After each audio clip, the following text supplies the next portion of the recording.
Bevor jetzt gleich der letzte Tag zu Venedig rumläuft und wir damit das Jahr 2021 abschließen, wollte ich mich einmal direkt an euch wenden. Anne und ich freut uns das wirklich sehr, wie ihr dem Kanal die Treue haltet, wie ihr teilweise mitfiebert, Kommentare unter den Videos hinterlasst. Das ist wirklich sehr schön und vielen Dank dafür. Ja, jetzt steht der Winter vor der Tür, die Radreisevideos werden weniger, das Filmen bei der Kälte wird schwieriger. Und so dachte ich mir, machen wir als nächstes mal ein Video, wo wir euch ein bisschen mehr mitnehmen und einfach quatschen, ne? Rund um den Kanal, um die Themen, die euch beschäftigen. Also ihr seid bitte dazu aufgerufen, unten ins Video eure Fragen zu stellen und auch wir von so ein paar Themen ansprechen, die uns beschäftigen. Zum Beispiel, ich habe noch nie was gesagt zum Thema E-Bike versus normales Fahrradfahren. Das kann ich gerne mal machen. Dann tut sich bei uns ja gerade auch viel. Wir haben uns Gravelbikes gekauft. Warum, können wir da mal erzählen. Dann hat Anne auch schon letzte Woche ihr Super Delight verkauft, also kein E-Bike mehr. Oder wir wollen euch auch ein paar mehr Einblicke geben zu Werbung oder Kooperationen, wie das bisher war, wie es vielleicht in Zukunft wird. Und ja, so in Verbindung mit euren Fragen, die ihr dann gerne reinschreibt, kriegen wir, denke ich, ein gutes Video zusammen. Ihr seid ein bisschen mehr mitgenommen, habt ein bisschen was mitnehmen können, so drumherum, wie das so läuft mit so einem Kanal. Und ja, dann wünsche ich euch ein frohes Weihnachtsfest in der nächsten Woche. Dann einen guten Rutsch ins neue Jahr und ja, viel Spaß jetzt mit dem Video. Wir sehen uns dann bald. Ciao. Ja, guten Morgen. Guten Morgen. Wir werden immer früher. Ja. Genau, wir haben heute ein bisschen mehr bis Rom zu fahren und müssen auch noch zwischenladen.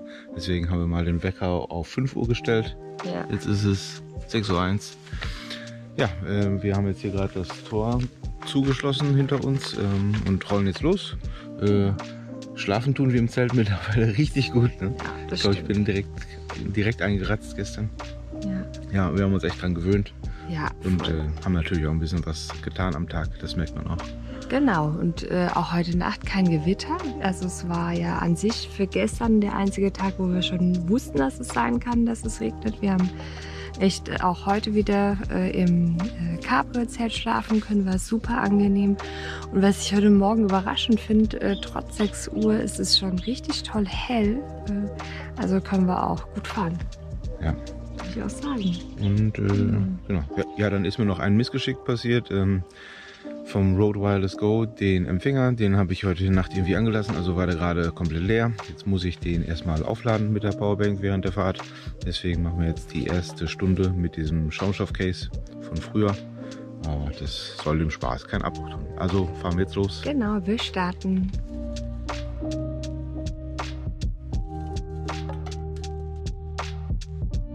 Hier kommen wir wieder auf die Route. Da, Rom in 83, wir fahren 130 Kilometer ungefähr, 128.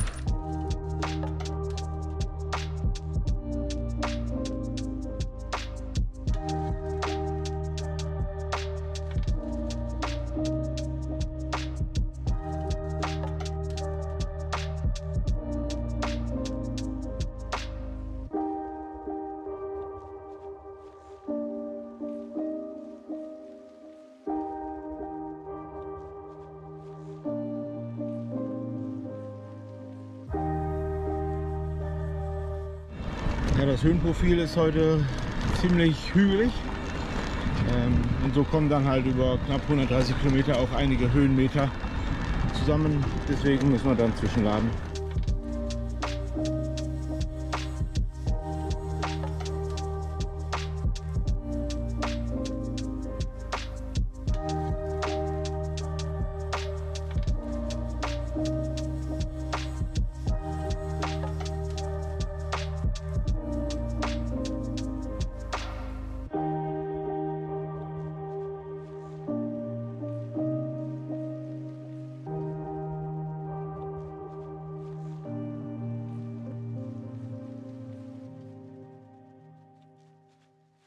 Wir sind in Calvi dell'Umbria und versuchen uns hier mal einen Kaffee zu besorgen.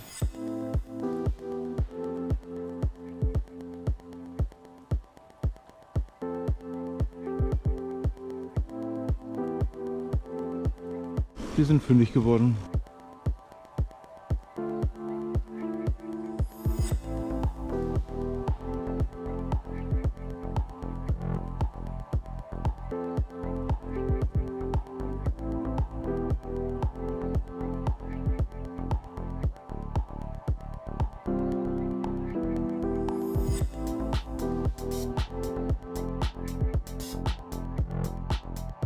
Gerade hatten wir beim Frühstück ganz nette Unterhaltung, die war so nett, da mussten wir wieder weg.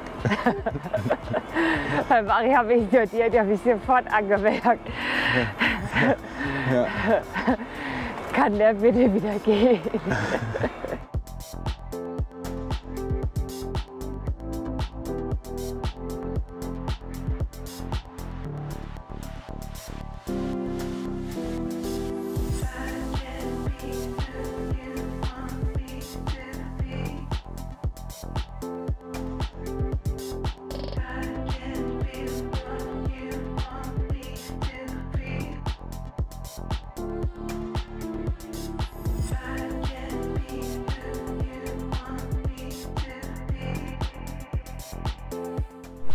Wieder ein cooles Tal.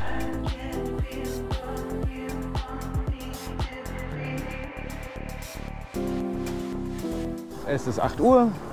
Wir haben schon 29,6 Kilometer. Gefrühstückt haben wir auch schon. Sonne ist auch da.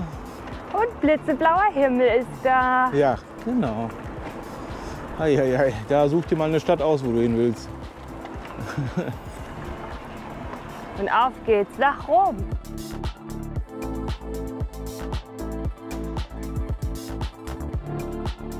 Ein Traum. Ja. Mit dir.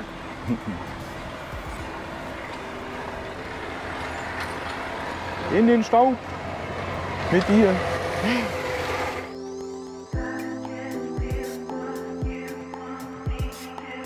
Sag mal, Anne, was ist eigentlich die weibliche Form von Kaspar? Ah, wir sind in Kasperia. Okay. Könnte es das sein? Oder Kasperla. Das Perla, ja. Du bist doch meine Perle.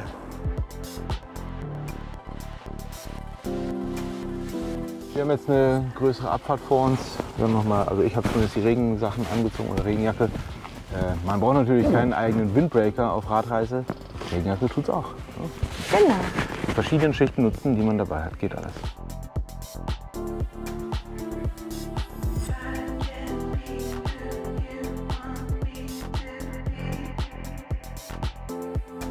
Vor uns liegt jetzt eine lange Abfahrt, die führt runter ins Ziebertal, ehe es dann noch mal rauf geht und dann schlussendlich aber doch mal südwärts Richtung Rom.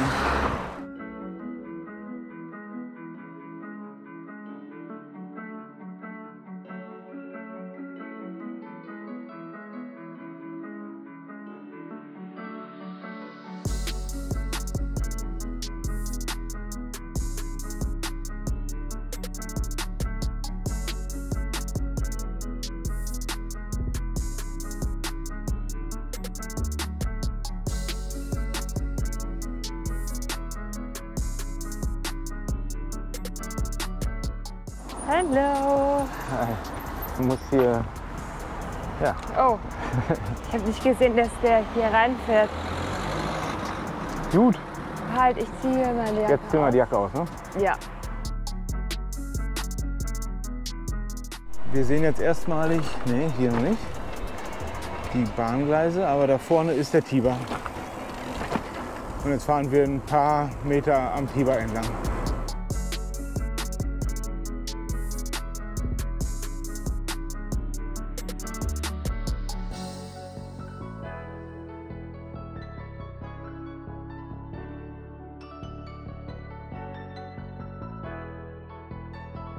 Ja, witzig, jetzt haben wir das erste Mal am 8. und letzten Tag ein Stück Flussradweg.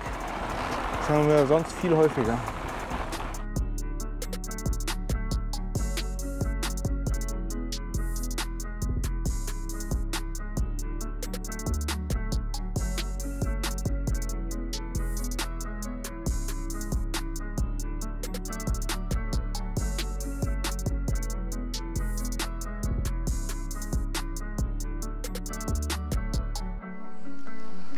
Wir haben jetzt ziemlich genau Halbzeit, 64 schon, 65 Kilometer noch.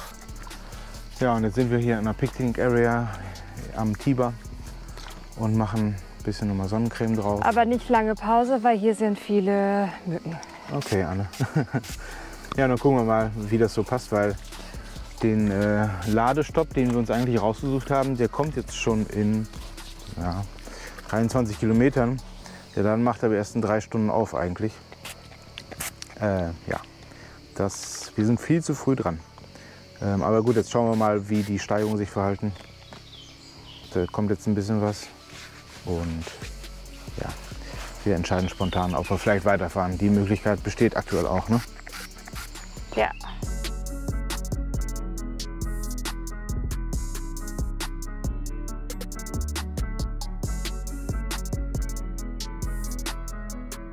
Wir fahren jetzt vom Tiber ab und irgendwo hier rechts hoch.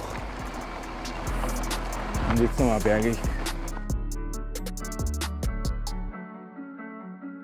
Von nun an geht's bergauf. Sand im Getriebe. Ja, in der Carbonriemen.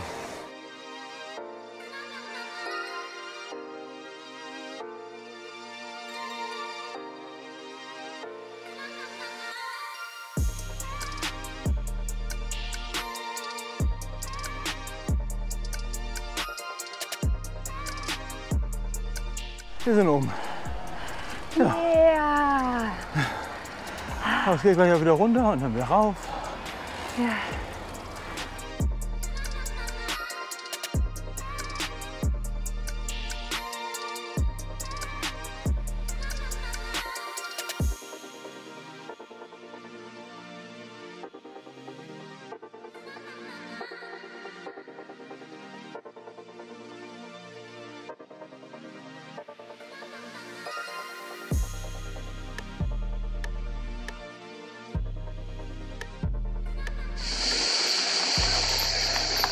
Ganz kurz trinken.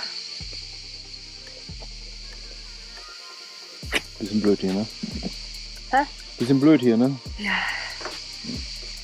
Ja, diese vielen Hunde. Ja. Muss man vielleicht zur Hundetherapie gehen oder so. Ja. Aber heute geht's mir eh nicht so gut. Ja, die Pizza liegt schwer im Magen. Ja.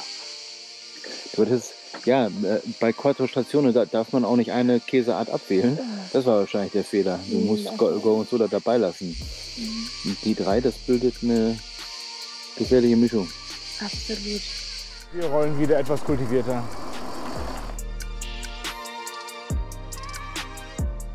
Anne kämpft sich tapfer den Berg hoch.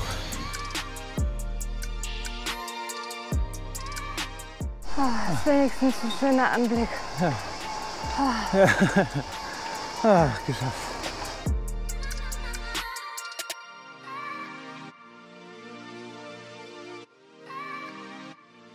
Noch 4 Kilometer oder 5 bis zu dem Restaurant, wo wir auftanken wollen.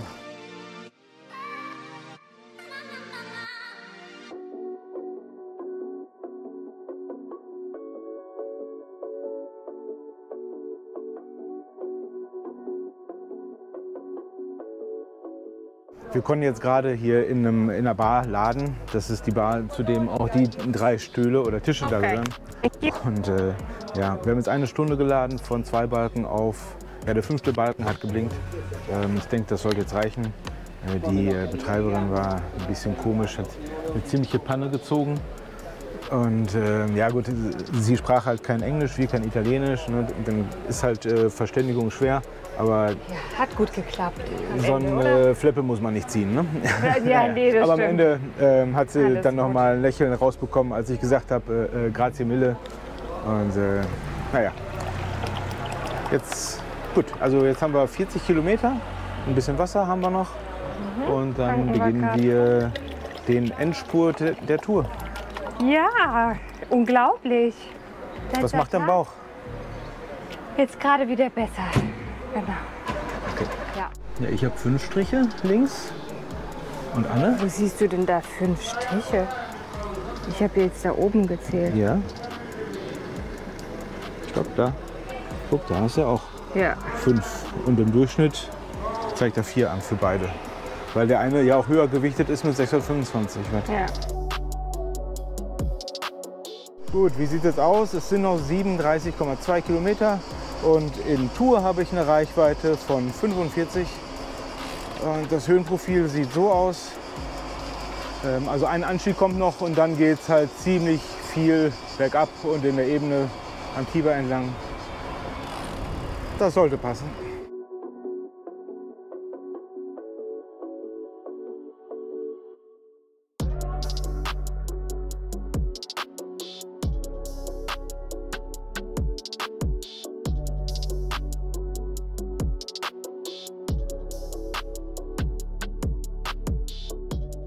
Yeah, 100 Kilometer! Wuhu. Wer Abfahrten fahren will, muss auch Aufstiege fahren.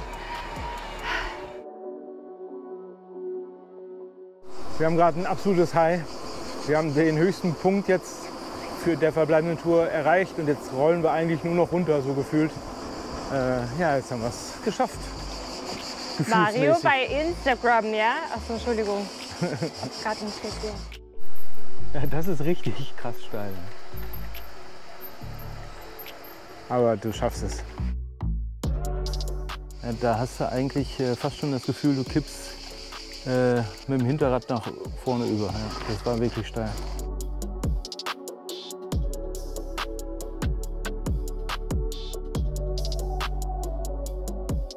Ja, die Anfahrt auf Rom ist jetzt nicht so spannend. Dann filme ich jetzt relativ wenig. Das hier ist etwas spannend. Oh, ups, ja. Ich bin hochgekommen. Das macht Anne. Ja, das hält man auch maximal einen Meter durch wegen Schwung.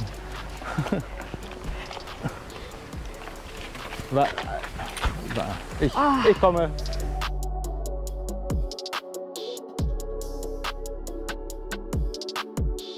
Mega, voll der rote Teppich nach Rom. Ja. Vorhin war es kilometerlang ziemlich ätzend. Jetzt ist okay, ne? Jetzt ist okay. So kann es weitergehen.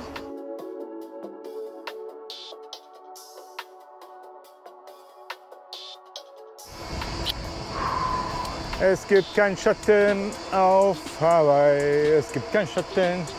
Wir werden überholt. Wir werden überholt, ja, das kann er machen.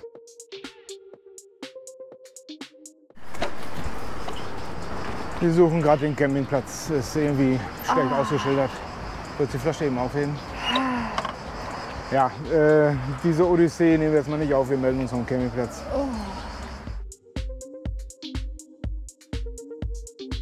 Wir müssen jetzt mal kurz auf diese große Straße. Da vorne sieht man auch das Campingschild. Einen anderen Weg gibt es leider nicht. Der Fahrradweg war gesperrt. Ja, guck, da vorne ist auch ein anderer Fahrradfahrer. Also ganz so falsch können wir nicht sein. Oh Mann, ey. Ich guck mal eben, ja, Anne? Weil wir vorhin auf der großen Straße den Abzweig verpasst haben. Seht jetzt das, was ihr seht. Wir müssen hier so einen schmalen Gang hochkraxeln. Und dann sind wir aber auch am Campingplatz. Ich habe es vorhin schon gecheckt. Können wir hier zu zweit hoch? Was ist das für ein Scheißweg?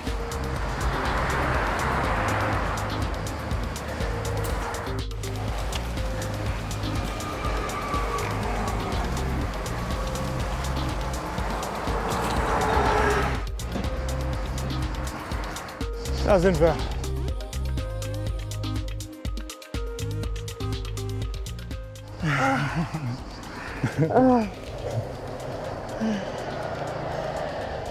Alles okay? Ja. Gut, geschafft. Gut, also wir sind am Campingplatz angekommen und ich habe jetzt in Tour noch 37 Kilometer. Wir haben einen Stellplatz. Gut. Mit allem drum und dran, wie immer, wie wir es aus Italien gewöhnt sind, schätze ich. Genau, richtig. Also, wir sind jetzt hier, müssen jetzt hier reinfahren, Ja. haben den Platz 126.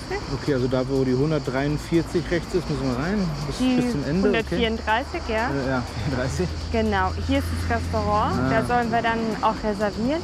Es hat auf 19 ab bis 19 Uhr, genau. Okay. Und das Bad, habe ich gesehen, Genau. der Pool ist ganz hinten. Ne? Der Pool ist ganz hinten. Können wir fast mit dem Fahrrad Und hinfahren. hier ist Ich schätze, das die Sanitären, Waschhaus. genau, Sanitären. Gut, okay. 38,50 € Wir haben es geschafft. Geschafft! Irgendwie mehr als 900 Kilometer mit den Abstechern zum Campingplatz. Kein Sturz, Ja, kein Platten, kein Platten, alles kein hat Regen, gehalten. bis auf ein paar Tropfen. Ja, wir sind happy, oder? Ja, Wir sind mega. happy, ne? Ja. Gut. So, auf geht's.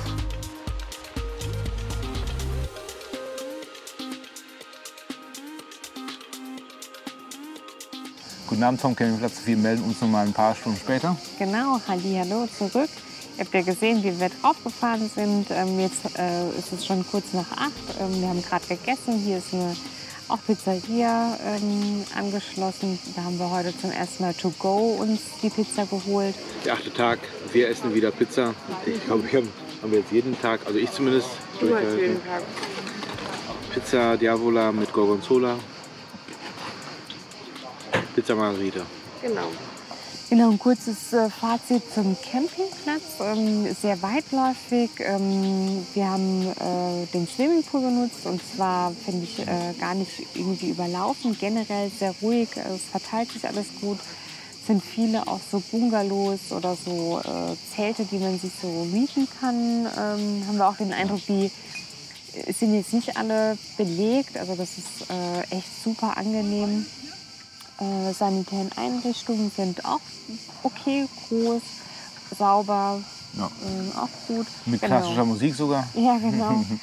Und das Erste, was ich heute auch machen musste, war erstmal mit kompletter Monitor unter die kalte Dusche, weil wir waren irgendwie gefühlt so verstaubt und es war halt dann doch hier sehr warm. Das war echt notwendig. Also das war die geilste kalte Dusche meines Lebens, glaube ich. Das war notwendig. Ja. Notwendig. Ja, dann war es das zum Campingplatz. Also den kann man echt empfehlen. Ja, hier zum unserem Stellplatz. Hier ist das Zelt, da die Räder mit den Taschen wieder dran. Die machen wir jetzt nach Möglichkeit nicht ab. Und von da bekommen wir dann den Strom für unsere elektronischen Geräte. Der Weg. Genau, der Weg. Ich denke, wir brauchen kein großes Fazit ziehen, denn ihr seid ja fast live dabei gewesen. Also wir versuchen euch ja immer direkt 1:1 mitzunehmen oder das nachvollziehbar auch zu zeigen in den Videos pro Tag. Von daher kein großes Fazit. Das, was man sagen kann, ist, dass es für uns die krasseste Tour war, die wir bisher gemacht haben. Ja.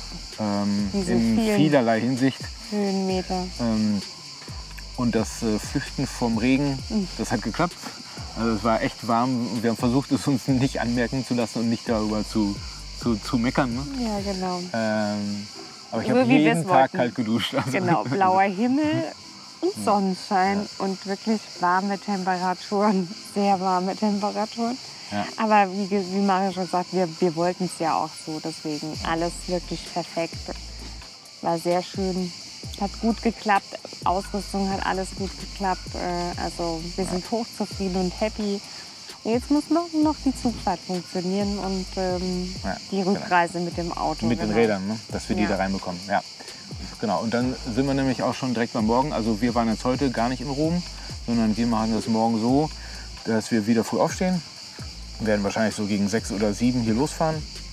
Jetzt sind dann noch ein paar Kilometer rein und dann werden wir 5 Sehenswürdigkeiten noch hier in Rom abklappern mit dem Rad, ne, dass wir da so eine Tour machen, das verbinden und das von außen ein bisschen festhalten. Und danach geht es dann zum Bahnhof und um 10:10 Uhr fährt unser Zug, ein Intercity, in dem wir schon die Zugtickets von vornherein gebucht haben. Und dann hoffentlich kommen wir gut nach Venedig. Ja, und dann würde ich sagen, verabschieden wir uns jetzt von der Tonspur hier. Und dann seht ihr jetzt im Anschluss noch dann ein paar Bilder von morgen früh, wie wir durch Rom fahren. Vielleicht sage ich noch ein bisschen was aus dem Off. Das hört ihr dann. Und dann zeigen wir noch ein bisschen was von der Rückreise und dann war es das auch. Also dann sagen wir vielen Dank fürs Zuschauen, die 8 Tage. Genau, und bis bald. Ja, ciao. Ciao. Hier fahren wir am nächsten Morgen in die Innenstadt von Rom.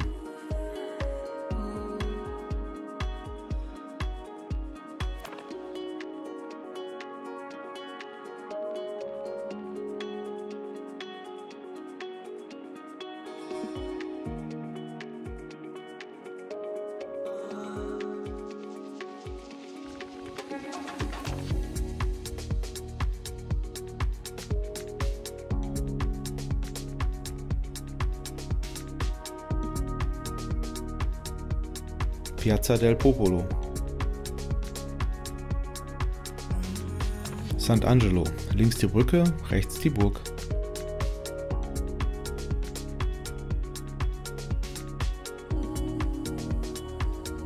der Petersdom.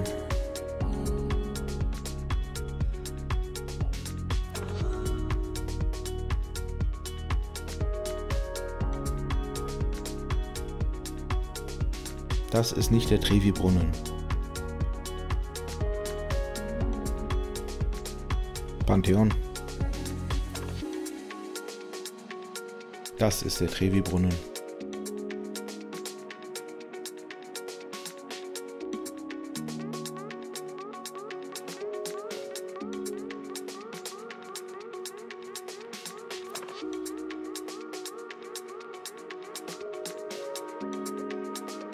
Das Kolosseum war für uns nicht spektakulär, wir waren halt nur draußen und es war rundherum Baustelle.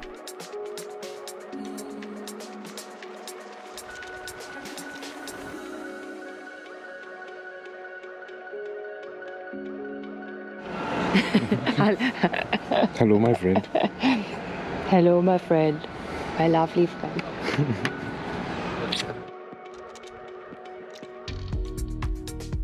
Ja, und dann kommen wir zur Rückreise mit der Bahn. Das war wirklich super. Das beginnt schon damit, dass man in Rom nur auf das Bahngleis kommt, wenn man auch ein Ticket hat. Es sind also nur Leute da, die da auch hingehören. Und es ist schön ruhig. Ja, und zur Ticketbuchung selbst, das haben wir ganz einfach online gemacht. Zugticket mit Fahrradticket. Nach viel Hin- und Herprobieren haben wir es dann endlich geschafft. Mein Eindruck war, dass es daran lag, dass es ein IC war und da es das einzige Verkehrsmittel war, also nur ein Zug. Und dann konnten wir das buchen. Bei 2 verschiedenen Zügen ging das schon nicht mehr. So war mein Eindruck und das ist das, was ich dazu sagen kann. Angekommen in Venedig-Mestre sind wir erstmal zu Meckes und sind dann weiter zurück zum Auto. Das stand einfach an der Straße in der Nähe vom Campingplatz und stand da so, wie wir es auch verlassen hatten. Alles gut gelaufen. Ja, und dann kam die stundenlange Rückreise über den Brenner. Also, das war Venedig-Rom. Vielen, vielen Dank fürs Zuschauen. Bis bald.